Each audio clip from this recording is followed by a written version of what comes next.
Yes ma'am. ठीक है, अब हम कर रहे हैं place of supply. Place of supply क्या है कि आपने जब भी जीएसटी लगाना है तो आपने ये देखना है कि जो आपका टैक्स लगेगा वो कौन से वाला लगेगा, यानी कि आईजीएसटी लगेगा या फिर सीजीएसटी, एसजीएसटी और यूटीजीएसटी वाला लगेगा। अब आपको पता है आईजीएसटी लगेगा तो वो इंटर स्टेट वाली पे लगता है, जब सीजीएसटी एसजीएसटी लगता है तो वो इंट्रा स्टेट वाली पे लगता है, एक ही राज्य के अंदर जो हो रही है। अब आपने देखना है कि सप्लायर कहाँ पे था और गुड्स कहाँ पे रिसीव हो रही हैं, इसको ही हमने कहना है place of supply under GST. बच्चे जो फर्स्ट पॉइंट है पीडीएफ का अभी उसी पे रहिए। जीएसटी आपको पता है डेस्टिनेशन बेस्ड है, इसका मतलब जहाँ पे गुड्स कंज्यूम हो रही है वहाँ पे टैक्स लगेगा, ये पॉइंट हम कर चुके हैं। अब आपने देखना है कि टैक्सेबल एरिया भी देखना है, यानी कि प्लेस ऑफ सप्लाई आपके जिस एरिया में गुड्स रिसीव हो रही हैं, गुड्स कंज्यूम हो रही हैं, वो आपका इंटर स्टेट है या इंट्रा स्टेट है। आई रिपीट, गुड्स तो आपने सप्लाई कर दी, फिर आपने जिस एरिया में सप्लाई की आपने फिर से वो चेक करना है वो एरिया उसी राज्य का है या उस राज्य से बाहर है। ठीक है बच्चे, यहाँ तक। अब हमने जब बात करनी है अगर हमारी एक ही राज्य में हो रही है, डायग्राम देखिए, प्लेस ऑफ सप्लाई इसका मतलब टैक्स आपका कहाँ पे, जहाँ पे आपकी गुड्स पहुँच रही है, फर्स्ट आपने टैक्स कितना लगाना है, और ये आपका सबसे इम्पॉर्टेंट रोल प्ले करेगा जब आप प्लेस की बात करोगे, और प्लेस ही आपको बताएगा कि आपकी सप्लाई इंटर स्टेट है या इंट्रा स्टेट है। हम क्यों इसको ज़रूरी समझते हैं, पहला कि कौन सा टैक्स लगाना है, अभी हमने डिस्कस किया आईजीएसटी या सीजीएसटी एसजीएसटी, टैक्स का पता लगाने के लिए कि कौन से वाला टैक्स लगेगा, और दूसरा अगर हम इसका पता नहीं लगाते हैं कि इंटर स्टेट है या इंट्रा स्टेट है तो हमारी ट्रांजैक्शंस भी हम क्लियर नहीं कर पाएंगे कि वो डोमेस्टिक ट्रांजैक्शंस हैं या फिर इंटरनेशनल ट्रांजैक्शंस हैं। डोमेस्टिक यानी कि नेशनल ट्रांजैक्शंस और दूसरी international. International includes import export. ठीक है बच्चे, यहाँ तक क्लियर है। Yes ma'am. अब आपके पास आता है कि कुछ प्रोविजंस दिए हुए हैं आईजीएसटी। आईजीएसटी यानी कि इंटर स्टेट वाले, ये कह रहा है कि या तो गुड्स के ऊपर होगा या फिर सप्लाई के ऊपर होगा। इसने प्लेस ऑफ सप्लाई को बीच में डाला है। प्लेस ऑफ सप्लाई को दो पार्ट में डिवाइड कर दिया, सप्लाई ऑफ गुड्स और सप्लाई ऑफ सर्विस। पहले हम करेंगे सप्लाई ऑफ गुड्स की बात।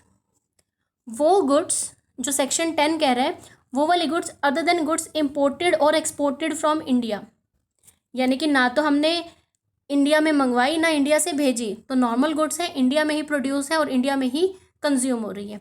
दूसरा वो वाली गुड्स जो या तो हमने इंपोर्ट कर ली या एक्सपोर्ट कर दी।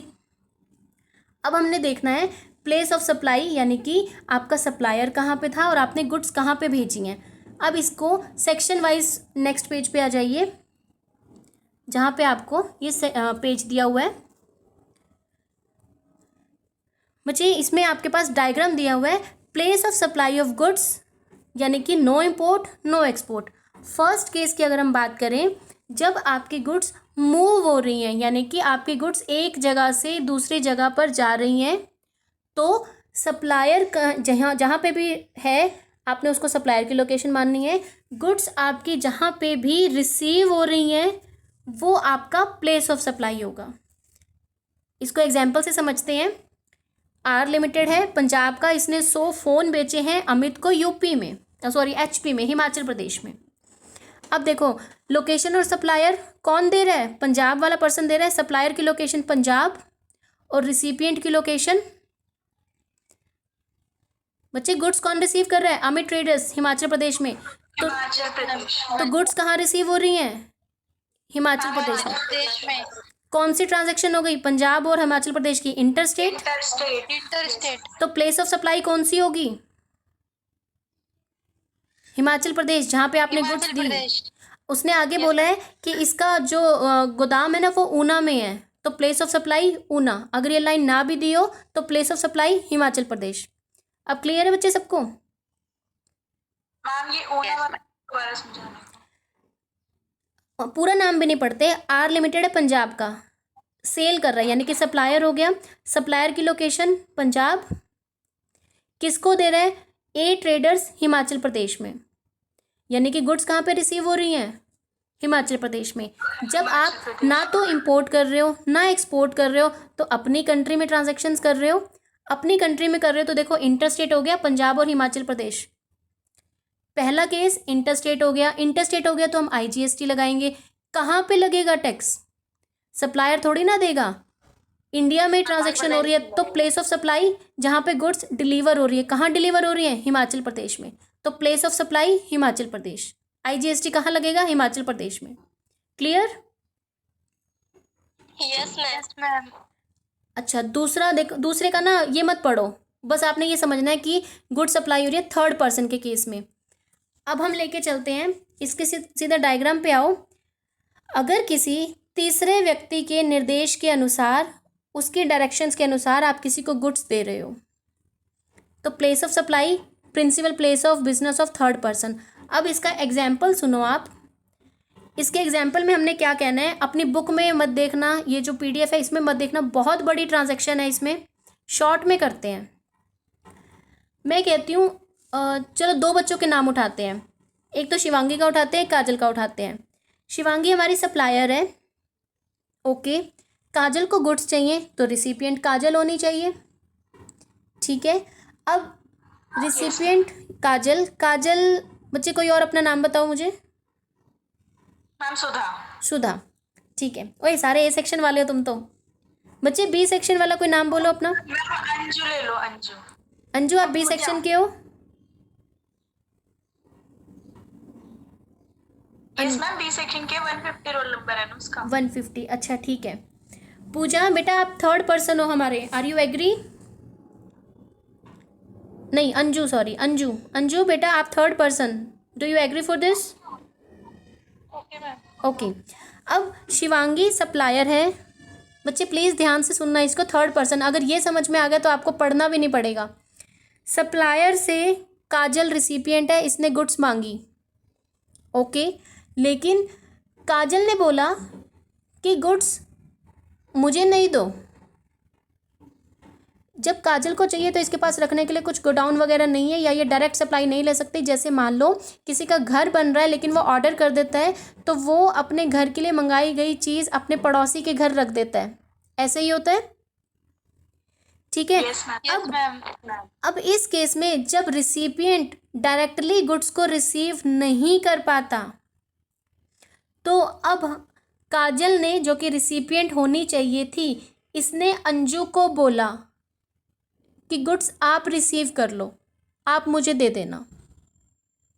जैसे मैं मान लो घर बना रही हूँ, मैंने अपने लिए अपने फर्नीचर ऑर्डर किया है, अभी मेरा घर बन रहा है तो मैं अपने घर पे तो नहीं रख सकती हूँ, मैंने अपनी किसी फ्रेंड को बोला कि आप रखवा लो। तो मैंने जब ऑनलाइन ऑर्डर किया या मैं मार्केट से लेके आई तो मैंने उस शॉपकीपर को अपने घर का एड्रेस ना दे के बल्कि अपनी फ्रेंड का दे दिया। यानी कि सप्लायर वो शॉप वाला, रिसिपिएंट मैंने ऑर्डर दिया तो मैं होनी चाहिए थी, लेकिन गुड्स कहाँ पे पहुँचेंगी? मेरी फ्रेंड के घर। तो फ्रेंड कौन हुई? Third person. अब आपने प्लेस ऑफ सप्लाई क्या मानना है? अभी अभी हमने पढ़ा कि जहाँ पे गुड्स डिलीवर होंगी वहाँ पे हम ट्रांजैक्शन प्लेस ऑफ सप्लाई मानेंगे। आई रिपीट, जहाँ हाँ, अब ट्रांजैक्शन 2 होंगी। पहला सप्लायर उसको देगा यानी मेरी फ्रेंड को देगा, यहाँ पे थर्ड पर्सन कौन है? अंजू।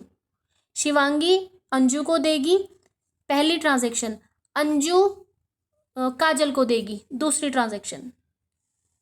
क्लियर है? Yes ma'am. जैसे मैंने आपको अपना एग्जांपल दिया, सप्लायर ने यानी शॉपकीपर ने किसको गुड्स दी? थर्ड पर्सन को। ठीक है, शॉपकीपर ने थर्ड पर्सन को जब गुड्स दी हैं तो हम प्लेस ऑफ सप्लाई कौन सा मानेंगे? प्लेस ऑफ सप्लाई आपका माना जाएगा जहाँ पे आपकी गुड्स वो फाइनली डिलीवर हुई हैं, उस वाली जगह को मैंने प्लेस ऑफ सप्लाई मानना है। और वो थर्ड पर्सन, उसका जो बिजनेस का प्लेस है, हम बिजनेस की बात कर रहे हैं, GST की बात कर रहे हैं, तो थर्ड पर्सन का जो बिजनेस का प्लेस है वो हमारा प्लेस ऑफ सप्लाई कंसीडर होगा और टैक्स उसी के अकॉर्डिंग लगेगा, वो आपका चाहे उसी राज्य में हो या उस राज्य से बाहर हो। बच्चे clear? Yes ma'am. Yes ma'am. Book में बहुत बड़ा एग्जाम्पल दिया हुआ है, मैंने आपको शॉर्ट में समझा दिया। यानी कि शिवांगी, काजल और अंजू तो शिवांगी ने काजल को डायरेक्टली ना देके बल्कि अंजू को दिया, तो अंजू थर्ड पर्सन है, तो अंजू के पास गुड्स डिलीवर हुई, तो प्लेस ऑफ सप्लाई कौन सा होगा? अंजू वाली जगह, अंजू वाली जगह। ठीक है बच्चे, क्लियर है सबको ये चीज? Yes ma'am. फिर मैम टैक्स कैसे लगेगा? टैक्स कैसे लगेगा? आपका प्लेस और अंजू का प्लेस देखना है कि वो एक ही राज्य में है या एक राज्य से बाहर है। Okay ma'am. फिर और अंजू और फिर काजल के बीच में जो ट्रांजैक्शन हुई है उसमें भी ऐसे ही देखना है? नहीं, बस आपने एक ही बार तो टैक्स लगाना है। इतना कंफ्यूज मत हो, बस एक ही बार टैक्स लगाना है। जिसको गुड्स आपने रिसीव जिसने भी रिसीव किए हैं वहाँ पे टैक्स दे दिया जाएगा। बाकी वो ITC वाला केस हम बाद में करेंगे, अभी बस इतना समझ के छोड़ दो आप। Okay ma'am. अभी सिर्फ इतना समझ के छोड़ दो, बाकी इसको बाद में कराऊंगी आराम से। अभी सिर्फ इतना समझो कि कैसे कैसे प्लेस ऑफ सप्लाई लगेगा। थर्ड, अब तक हमने कहा कि गुड्स मूव हो रही हैं, यानी कि शिवांगी से पहले अंजू के पास गई, फिर अंजू से किसके पास गई? एक्चुअल रिसिपिएंट दैट इज काजल। अब बात आती है जब आपकी गुड्स मूव ही नहीं हो रही, जब आपकी गुड्स मूव हो ही नहीं रही, यानी कि एक जगह से दूसरी जगह पे जा ही नहीं रही, तो जो सप्लायर की लोकेशन है या तो उसको ही मान लो, क्योंकि गुड्स तो आप मूव कर ही नहीं रहे हो। बट जब आपकी गुड्स मूव नहीं होती, इसके डायग्राम में देखो, जब आपकी गुड्स मूव ही नहीं हो रही तो आपके रिसिपिएंट ने जहाँ से भी सप्लाई ली उसी को हम प्लेस ऑफ सप्लाई मानेंगे। इसका एग्जाम्पल देखो, एक कोई पर्सन है जो गाजियाबाद में रहता है, वो दिल्ली गया था, मान लो घूमने गया था, और वो कोई LED परचेज कर लेता है। पर्सन कहाँ का है? गाजियाबाद का, यानी रिसिपिएंट गाजियाबाद का है, सप्लायर दिल्ली का है। जब वो दिल्ली घूमने गया तो उसको LED पसंद आ गया, उसने उसी शॉप से ले लिया और उसने कहा ठीक है मैं अपनी कार में रख के ले जाऊंगा। ठीक है, तो गुड्स कहाँ पे डिलीवर हुई? दिल्ली में डिलीवर हुई ना, उसी शॉप में जहाँ से उसने पसंद की। जिस जगह पे गुड्स की फाइनल डिलीवरी हुई उसी को हमने प्लेस ऑफ सप्लाई मानना है। बच्चे क्लियर है?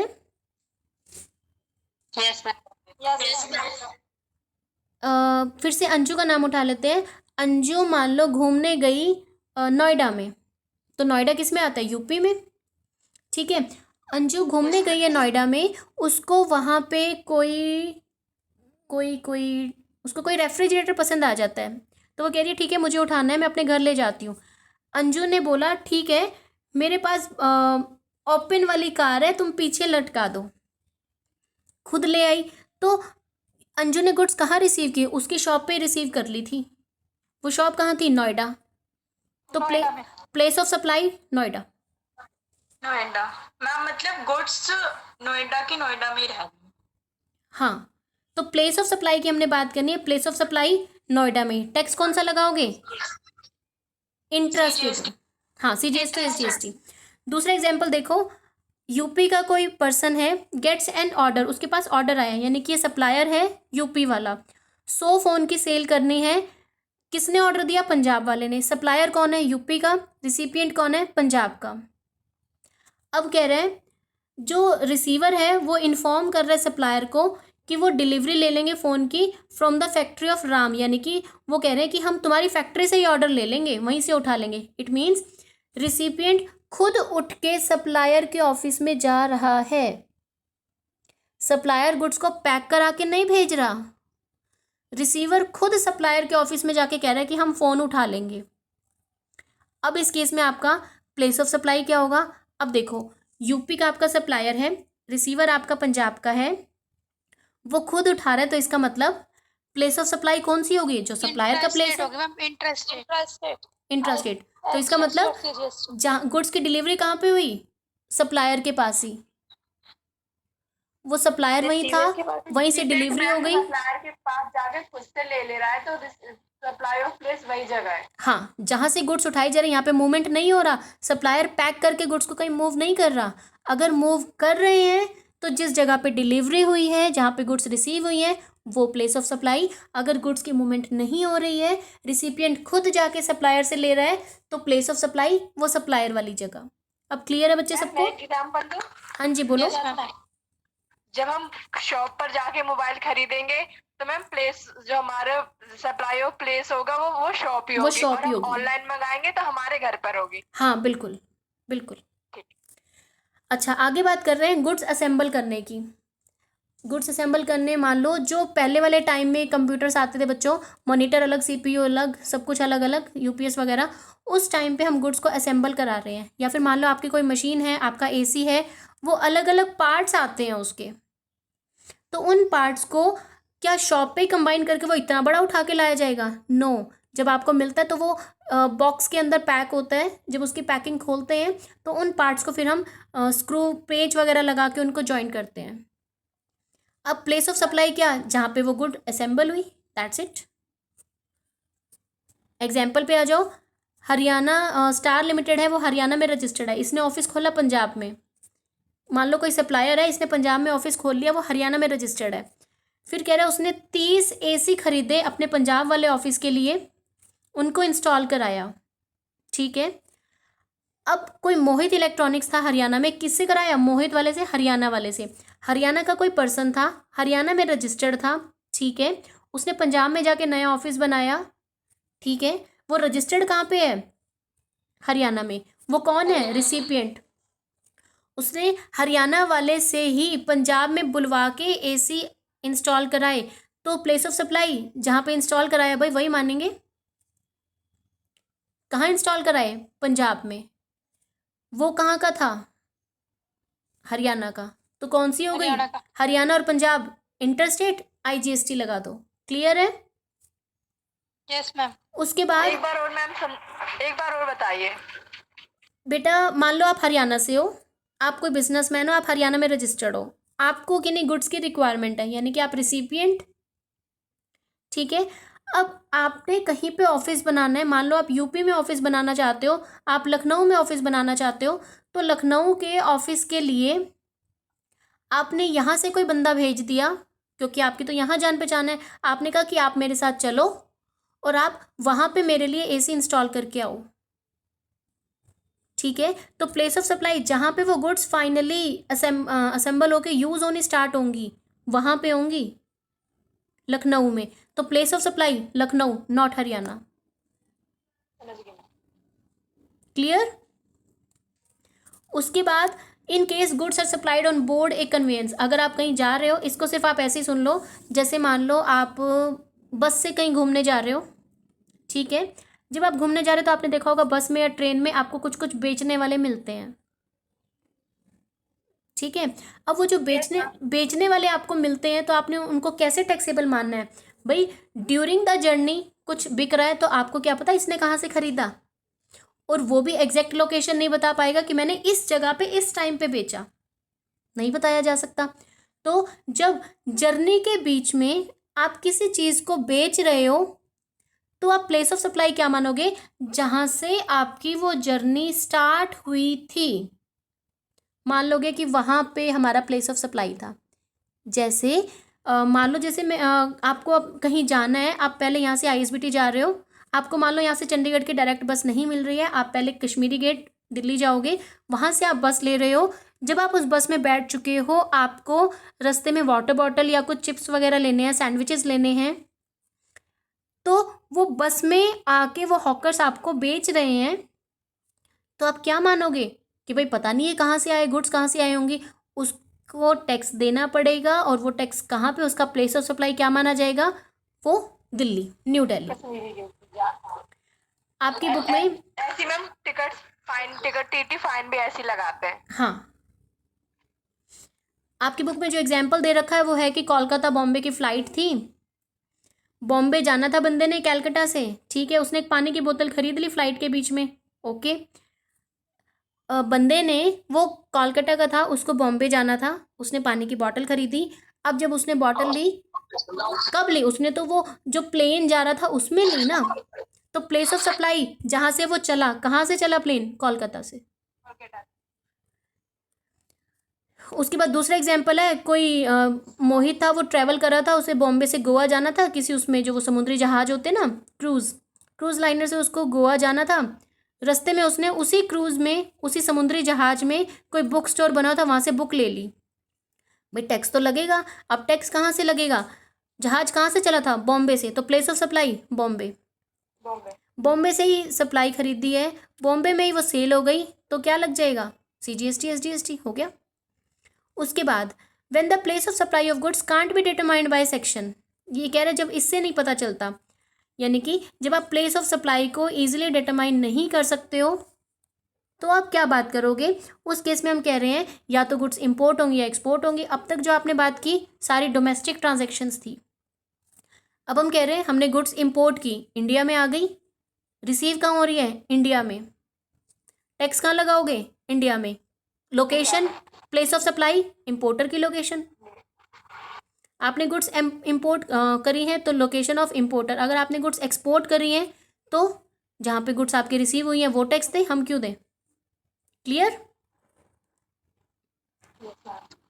बच्चे? तो सिंपल है, इंपोर्ट एक्सपोर्ट। आपने एक्सपोर्ट की, हम तो टैक्स देंगे ही नहीं, GST हमारे ऊपर नहीं लगेगा। अगर हमने इंपोर्ट की हैं तो जहाँ पे गुड्स रिसीव हुई हैं इंपोर्टर की जगह, वो इंपोर्टर वाली लोकेशन आपकी प्लेस ऑफ सप्लाई हो जाएगी।